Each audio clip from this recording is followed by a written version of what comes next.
Hey guys, Alex Italander here. I just wanted to give a quick shout out to our patrons who support us through our website or through Patreon. You help to keep Ossium ad free, and it means so much to us. Plus, I'd really much prefer to never have to record a single ad for Squarespace or Blue Apron. And definitely not for MeUndies. We've actually got some support goals on our Patreon page right now that, if we achieve, will get you Ossium Season 3 that much quicker. That way you won't have to ask how long the wait is once Season 2 ends. So check it out at patreon.com/ostiumpodcast. Or if you'd prefer to support us through our website, go to ostiumpodcast.com/support. Okay, time for episode 12, Cultum Ossium.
I can't fucking believe him. Goddamn Jake. God damn it, Jake. He told that guy about Ostium. Everything. What the fuck? Then he told him where the hell it is. And he fucking found it. He even talked about how there's fucking music written to his recordings now. And even goddamn merchandise. Unfucking believable. Fortunately, because of the whole untethering thing, it's a different Ostium. Somehow. I don't really get that. At least not now. Not at the moment. But it works in this case. For now. I just don't get what possessed his tiny little mind. Okay, Monica. Let's keep it together here. Let's get something out of this. Make some fucking catharsis happen. I need it after today. Okay, so, dear diary, I'm talking to you and recording it because I need a saner voice to talk to and listen to. So Jake's probably going to spin it as something we discussed and came to a consensus on, but I pretty much just told his ass how it's going to be. What with Ostium being somehow linked with Jake, which I still totally don't get. But every door we go through, there's just more proof. It can't be denied. So from now on, I said, Jake can do what the fuck he wants with his recordings going over our daily trips through the doors. It's all tied to him, and he's the one who always seems to know way too much about what's going on, while little old me is left in the dark. Yeah, right. I don't know everything. Not at all. But I know some things. Some very important things. So I told Jake he can just go ahead and do his thing. We don't need to take turns like he suggested, even though it was kind of nice of him to offer. He can use his big fancy vocab and go wild. I said I wouldn't be doing any recordings. And here I am, doing a recording. But that's because I got a reason. That catharsis thing. In Ostium, I've only got one other guy to talk to, and I can't really trust him anymore. Not with what I know. But I still gotta bounce ideas off of someone, or something. Somehow. So I'll do these recordings when Jake's not around, or sleeping like he is now. I need to do these recordings because I can't lose my shit. Not over Jake, and not in front of Jake, because he's the fucking key to all of this. It's why I made up that whole recording originally.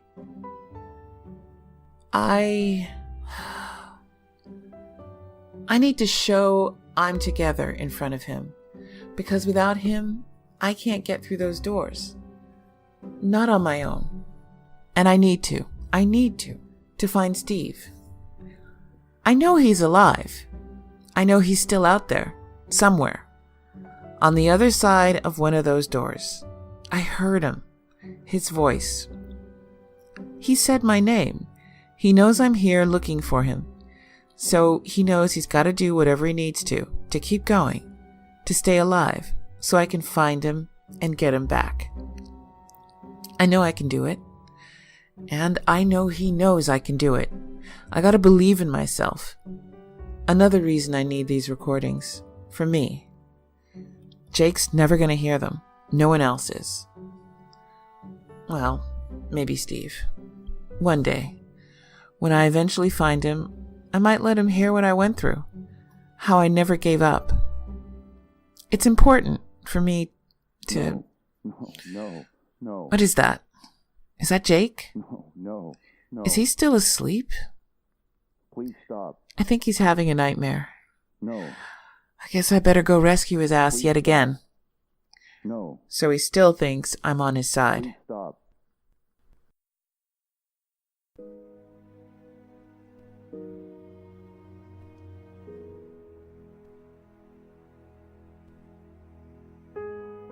I open my eyes and immediately feel Monica's hand on my shoulders. She's shaking me. Normally having Monica be this close, touching me, would make my day, but these aren't normal times. She explains I was having a nightmare, crying out in my sleep like some little kid. She doesn't say this, she's not that cruel, but my brain is automatically completing the sentence, filling in my inadequacies. It makes me feel less than awesome. I let her know I appreciate the attention and help, looking directly into her eyes. I haven't forgotten that kiss and won't be anytime soon. She goes into the kitchen to make some tea and prepare some breakfast, telling me from afar that I'd been mumbling about tsunamis and Ebola. Seeing those clones and what was on those screens has done a number on me. It's done a number on her, too. She's actually surprised it's not me waking her up in the middle of a nightmare. It makes me smile, but inside I know this is just something said to placate my nerves. And it's working, a little bit. But those weren't clones of Monica. I was the intended viewer of those screens. I was the focus of that whole door. That Ossium had created for me. After a wholesome breakfast, we're in the map room, staring at that woodwork of art. I still can't really believe there was a crack in it just yesterday, right down the middle, as if someone had taken a giant serrated axe to it a few times.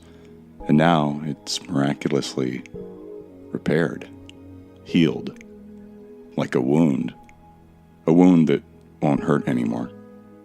I guess in time we'll see. But getting back to the map table, it's different, again. As we noticed before, the numbers have changed. It's even more random now, if that's possible. The lowest number is 12. The highest is, what the fuck, 401? It just doesn't make any sense. And from the look on Monica's face, she's the same sentiment. Not that it really did before, but we were on a roll, sort of. A numerical roll, if you will. Until the whole earthquake thing, and then the infinity symbol. And now it gives a whole new meaning to the term random.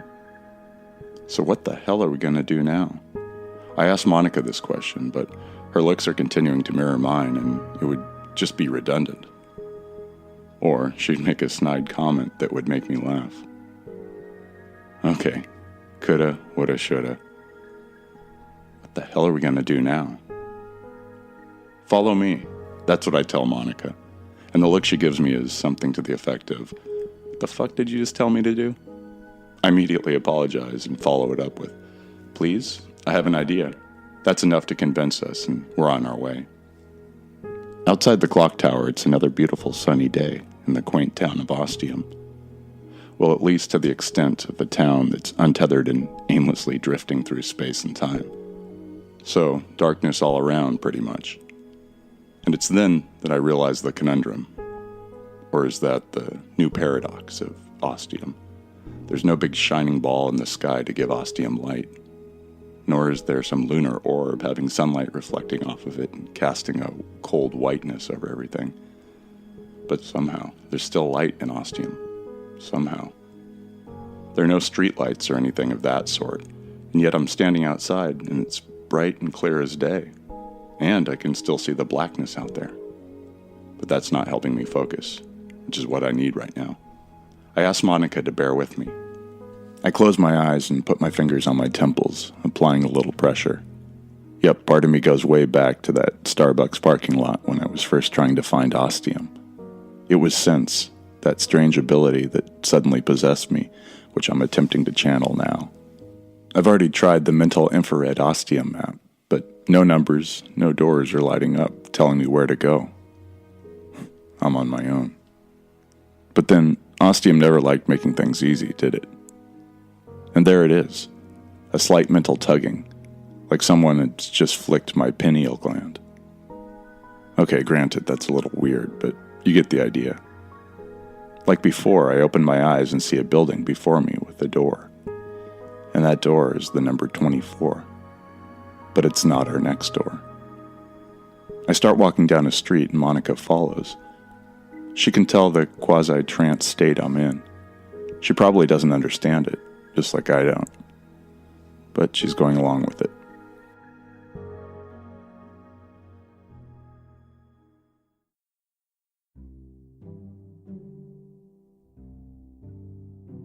A quick tangent here.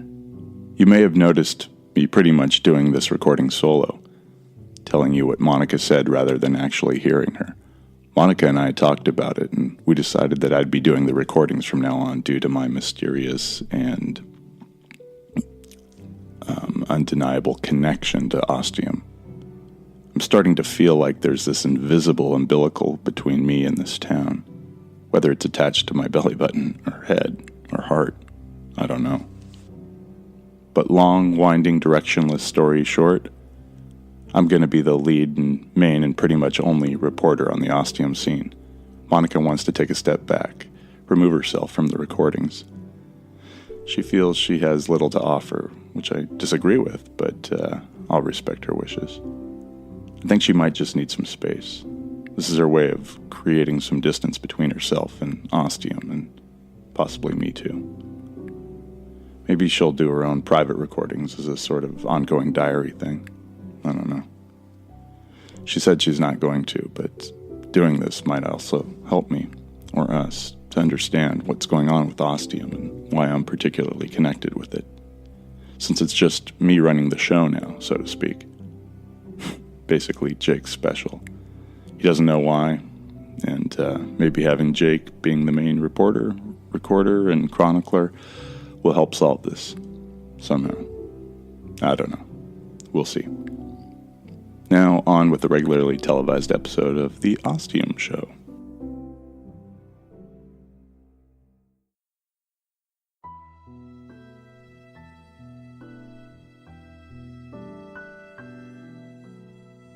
The door I stop at on one of the streets of Ostium is number 45.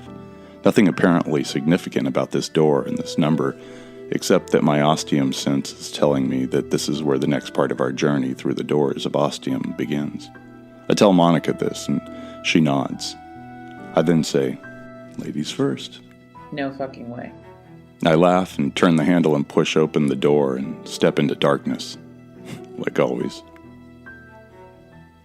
It stays dark for a while, and just when I start to wonder if I've gone blind, light starts to filter in as my eyes acclimate to the enclosed space. We're surrounded by rock, on all sides it seems. I turn around slowly to find Monica doing the same thing, and we both see the source of the light at the same time. We're in a long cave made of rock. Monica starts heading toward the light, and I follow, wondering if we're going to find some version of an afterlife on the other side. Well, if this is the afterlife, then sign me up. It's a big, beautiful landscape. Trees and rock formations and grassland and a giant open blue sky with a big shining sun casting a comforting heat. Feels glorious. I didn't realize how much I'd missed the sun until I saw it again. My brain starts considering if I'm going to be getting my recommended daily dose of vitamin D via solar exposure and ostium now that it lacks a star, but I ignore it. It's a very minor concern at this point. Thanks once again, brain. It's absolutely gorgeous here. Paradise. I'm in total agreement, but I follow up with how this isn't what we're here for. As beautiful as it all is, I can sense where the artifact for this door is located, and it's not anywhere outside. It's back in the cave, I tell her. She's not too happy. I'm not either. I'd much rather soak up the sun and enjoy the outside, but Ostium has other ideas. She asks about the blackness. I tell her I'm keeping it at bay, for the moment. I lead the way back into the cave, and we've soon passed the open door leading back to Ostium. On this side, the door is more like a fake piece of rock that is detached and swung open from the wall. No visible hinges or attachments, just kind of hanging there, open. It's pretty cool. As we continue into the cave, the light dims a little, but not too much, so we can still see just fine. That initial darkness was more about our eyes getting used to this lower light environment. I look around, searching for any items, any artifacts, trying to get a sense of what this place is, why we're here, and what significance it has with me. I'm coming through this door and into this place with a whole new paradigm this time, if you will. I know it's going to have something to do with Ostium and with me. I know there's going to be a connection, and it changes my whole approach.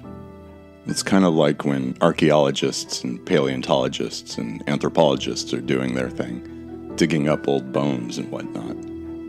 Of course, if you're digging up a bone, chances are it's pretty old, unless it's something your dog buried a few hours ago.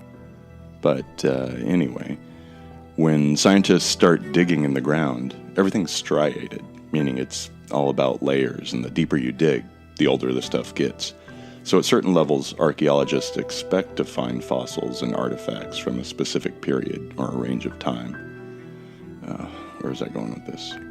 Oh yeah, but a year or two ago, scientists tried a whole new approach when starting a dig, basically being more open-minded to what they were looking for. So instead of thinking that they were going to find, say, fossils of Homo erectus and only that, they were looking for anything that might have something to do with fossils, and in so doing, discovered more artifacts and bits of fossils and pieces of whatever they wouldn't have necessarily noticed if their focus had just been on finding Homo erectus bones. I'm sure there's some mathematical statistics and probability that can be used and applied to reveal how you're going to find more useful stuff, even if it's not useful stuff you were originally planning to find, if you apply this method. Bringing this very long off-topic monologue back to Ostium. Sorry, didn't mean to go on for that long, but there is a point, trust me. So, just as these scientists applied a new paradigm to their archaeological dig, I'm applying a new approach to going through a door in Ostium and its inevitable connection to me. And now that I've talked for way too long about archaeology and bones, I'm thinking there's a significance to my brain dredging it up and being in this place. Excavating the resonance, if you will. This is a cave, after all, and what do you sometimes find in caves? Bones. Yep, now that I'm thinking about it, this definitely has a fossil feel to it. Oh, come on, I haven't made with the wisecracks in, well, at least 5 minutes. And that's when I see the first skull.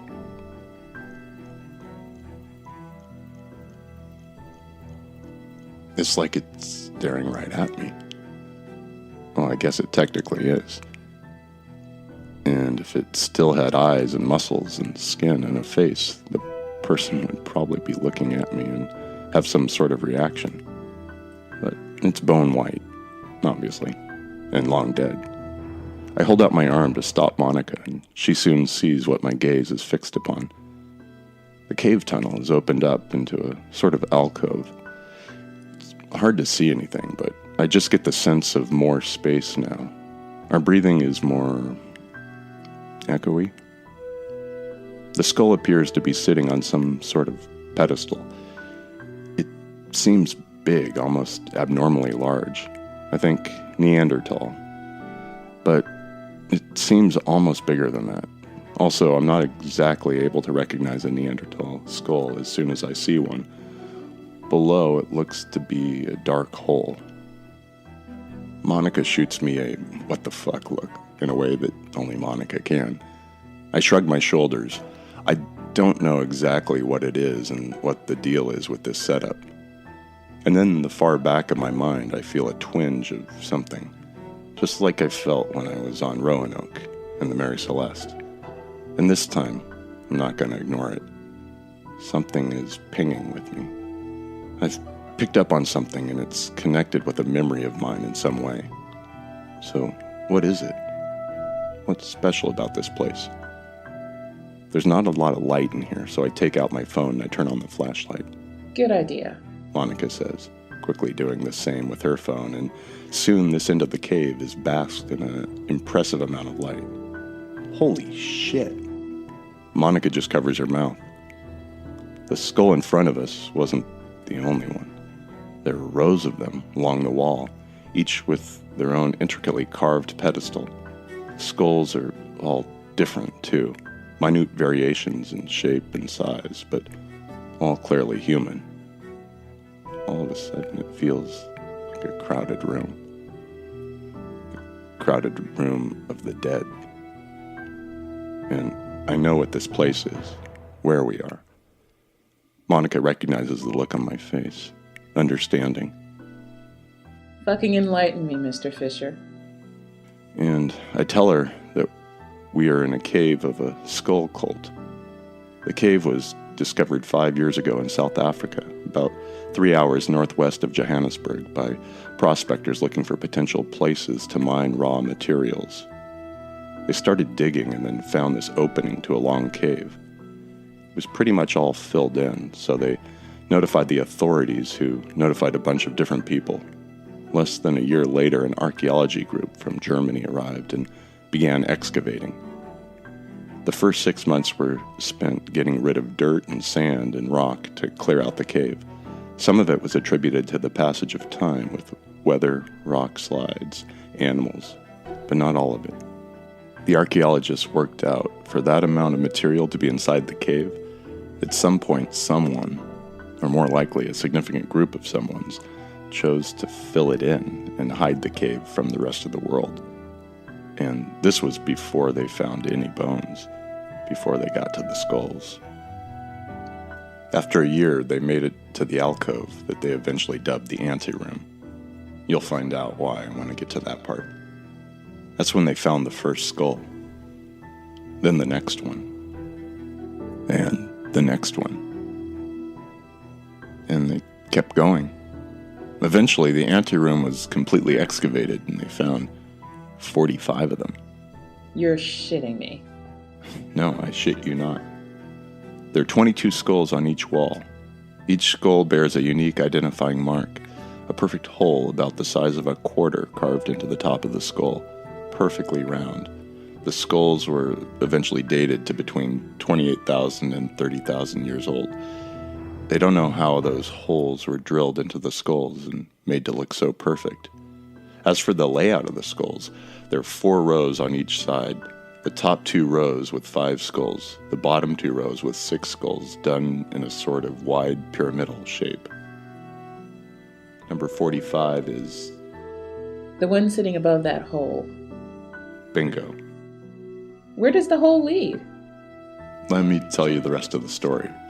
The hole isn't very big, which is pretty clear.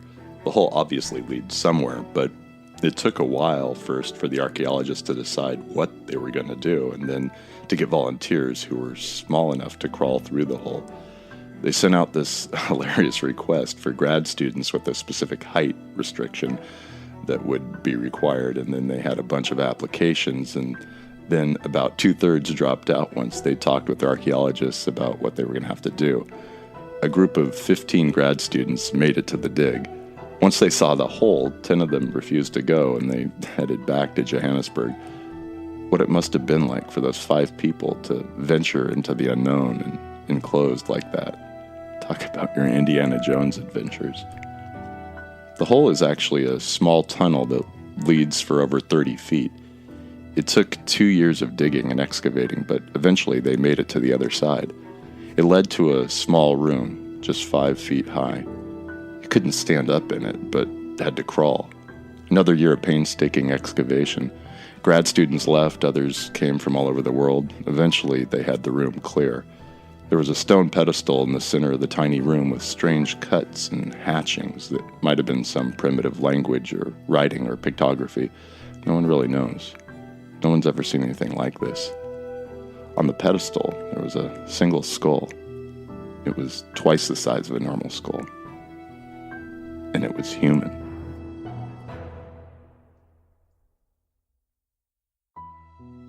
They had no clue what the hell it was. At some point in your life, whether you wanted to or not, you've probably seen a horse's skull or a cow's skull, especially when you went through that hipster phase and wanted to do some interior decorating. That's about the size of this skull, but it had all the expected features of the Homo genus. No one, of course, believed it at first. Who would? It was just a handful of grad students squeezing through that very small tunnel. They took photos, which were astounding and still disbelieved. More photos were taken. Eventually a camera was set up, as well as lighting for absolute proof. Bone samples were taken and tested. It matched the rest of the skulls. It was human. And on top of it, there was another perfectly carved hole. More time passed. The bones, the caves, the dig was scrutinized and studied by many, but nothing equitable had ever been found. The reason the Rosetta Stone is so important is because it has the same message in 3 languages. It's like a 3-language dictionary. This cave and its skulls were unique. They are unique. The carved holes are also unique and mysterious. What do they mean? At the very least, they seem to imply some sort of ritualistic intent, and thus the dig and its skull inhabitants have been dubbed the Skull Cult. Not officially, more colloquially. But it caught on. Sort of. With those in the science who believed. There were plenty of naysayers who called it an aberration, outlier. Something they really didn't want to become a big deal, because it didn't really cast the well-respected and long-standing field of archaeology in a favorable light. That's why it's not so widely known. But I know about it, because I have an interest in it in all things anthropological and archaeological. Well, not all things, but many things. I know more than most about Australopithecines, Denisovans, Naledi, and a number of other hominids. You know, just one of my hobbies. It became an obsession, as it does. The look on Monica's face is not one I expected, but once I consider it, it makes sense. I came through this door more open-minded about Ossium than I've ever been before, more willing to accept my connection to it, and it helped. I didn't tell Monica anything about this, but perhaps she's just picked up on it in some way, maybe from my body language or my facial expressions. Either way, she's not shocked. Well, she was when I told her about the giant skull. Really shocked, in fact, but that's to be expected. That I'm able to give her a 10-minute lecture on this place. She's accepting, as am I. This is a good thing. I think it's a move in a healthy direction for Ostium, and for me, and for Monica. And because Ostium's a bitch, the artifact is through that tiny hole that you can just barely fit through, right? I don't bother answering. She knows. I just give her one of my award-winning shit-eating grins. I don't actually know if I can fit through it, and my heart started doing a little dance as I prepare myself to climb through. I don't remember exactly what the height requirements were for the grad students to be able to climb through the tunnel, but I'm pretty sure I'm too big. But a part of me also knows that this isn't really a special archaeological site from who knows when about a skull cult. It's something Ostium made. It's something Ostium made for me. When I start crawling into the tunnel, I see it's going to be a real tight fit, but I also know I can make it. I slowly start inching my way along, with Monica giving me encouragement.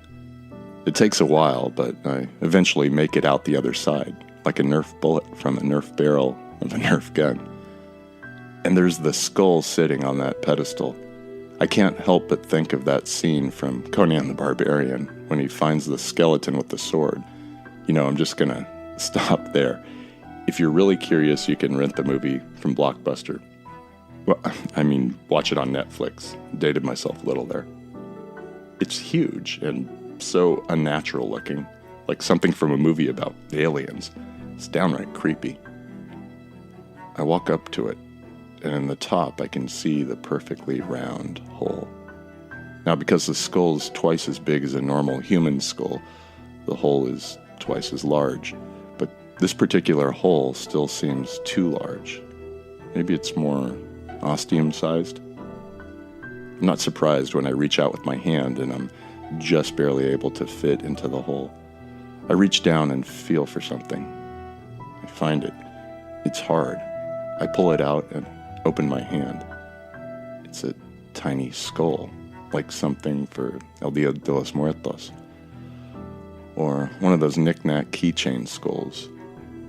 Of course, in the top of it is a tiny hole. Does this little skull have an even tinier skull within it? Does Ostium have an actual sense of humor? I shake it. There's something minuscule rattling inside. Make that many somethings, because those skulls go all the way down, baby. That's just fucking hilarious.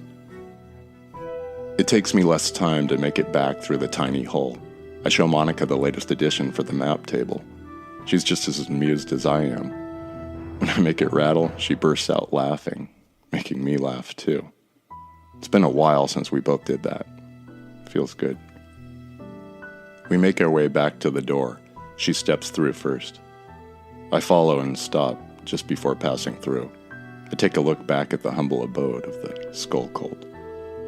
It's still really gnarly that we came through the door and ended up here. And I'll probably never see it again. Ever. Too bad. I step through, closing the door behind me.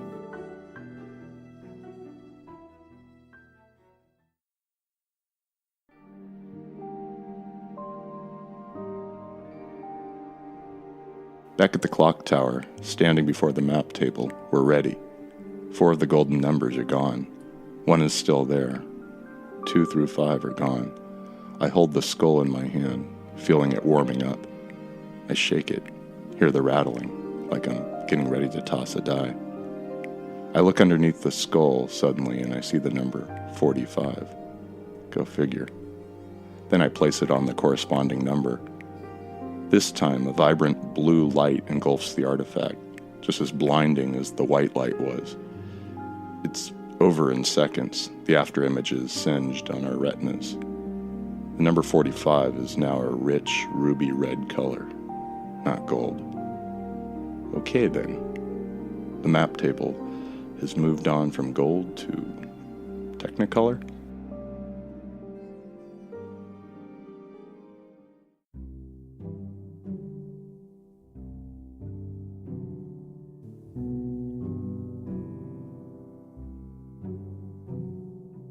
This episode was written and produced by Alex E. Talander. The voice of Jake is performed by Chris Fletcher. The voice of Monica is performed by Georgia McKenzie. All the music was composed by Chris Fletcher. Graphic design and artwork is done by Sarah Warren. Ostium will continue to be ad-free thanks to our great and wonderful patrons who support the show through our website at ostium.com/support or through our Patreon page at patreon.com/ostiumpodcast. Why not consider becoming a supporter of our show? For as little as $2 a month, you can get access to exclusive mini-episodes, including something called the Ostium Files. It's a series playing around with the idea of what if you could go through an Ostium door to the time and place of your choosing. Where would you go? There are also lots of other awards like episode transcripts with illustrations, music, and special early access to new episodes of Ostium. Plus, if we hit our support goals, you'll get access to Ostium Season 3 that much sooner. And if we hit our top goal, Season 3 will start right after Season 2, without any break. So check it out at patreon.com/ostiumpodcast. Whatever you can spare will be greatly appreciated and means so much to us. You can also support Ostium by leaving us a review on the podcast listening app of your choice, or simply by telling your friends, or mentioning how much you enjoy this podcast on social media. And of course, there's also our merchandise store with a whole variety of goodies like mugs, t-shirts, and even fancy pillowcases, all at ostiumpodcast.com/store. Also, if you're looking for a good book to read, Ostium Book 1 Population Zero is out now on Amazon in ebook, paperback, and a fancy full-color illustrated edition. This week's podcast recommendation is Marsfall. Marsfall is a new science fiction series that follows the first colonists settling on the planet Mars. Led by their fearless commander, Jackie Orania, and assisted by the Colonial Artificial Intelligence Unit, Andy, our colonists strive to make a home on the Red Planet while exploring its deeper mysteries. The recording values are great with this show. The characters feel real and believable, each with their own quirks and failings. Living on such a harsh planet is not easy in any way, and the show does a great job of showing this. But it's also well balanced with humor, mostly thanks to Andy, the quirky AI. Be sure to check it out. Finally, thanks for listening. Without you, there wouldn't be any point in doing this podcast. So thank you, and see you in 2 weeks with Episode 13, Angie Cooney.